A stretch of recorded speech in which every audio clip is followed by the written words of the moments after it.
నల్గొండ, ఖమ్మం, వరంగల్ ఉమ్మడి జిల్లాల పట్టభద్రుల ఉప ఎన్నికకు సర్వం సిద్ధమైంది. రేపు ఉదయం 8 గంటల నుంచి సాయంత్రం 4 గంటల వరకు పోలింగ్ జరగనుంది. ఇందుకు సంబంధించి అధికారులు అన్ని ఏర్పాట్లు పూర్తి చేశారు. అన్ని జిల్లా కేంద్రాల్లో డిస్ట్రిబ్యూషన్ కేంద్రాలను ఏర్పాటు చేసి సిబ్బందికి 32 రకాల పోలింగ్ సామాగ్రిని అందజేశారు.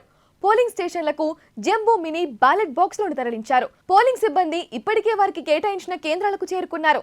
రేపు ఉదయం 6 గంటలకు పోలింగ్ ఏజెంట్లను నియమించుకొని మాక్ పోలింగ్ నిర్వహించనున్నారు.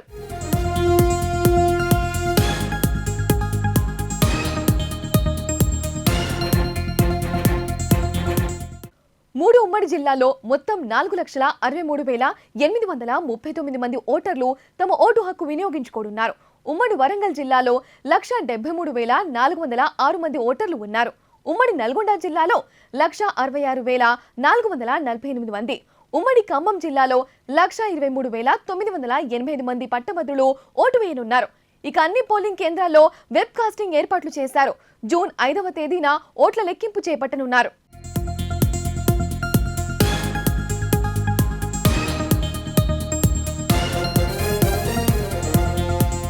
2021లో జరిగిన ఎమ్మెల్సీ ఎన్నికల్లో బీఆర్ఎస్ అభ్యర్థి పల్లా రాజేశ్వరరెడ్డి విజయం సాధించారు. అయితే గతేడాది డిసెంబర్లో జరిగిన శాసనసభ ఎన్నికల్లో జనగామ ఎమ్మెల్యేగా పల్లా రాజేశ్వరరెడ్డి గెలుపొందారు. దీంతో ఆయన తన ఎమ్మెల్సీ పదవికి రాజీనామా చేయడంతో పట్టభద్రుల ఉప ఎన్నిక అనివార్యమైంది. ఎమ్మెల్సీ పోరులో మొత్తం 52 మంది అభ్యర్థులు పోటీ చేస్తున్నారు.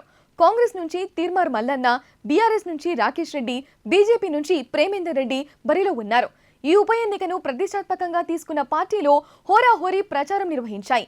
సిట్టింగ్ స్థానాన్ని నిలబెట్టుకోవాలని బీఆర్ఎస్, విపక్షాలకు జలకివ్వాలని కాంగ్రెస్, సత్తా చాటాలని బీజేపీ రెడీ అయ్యాయి.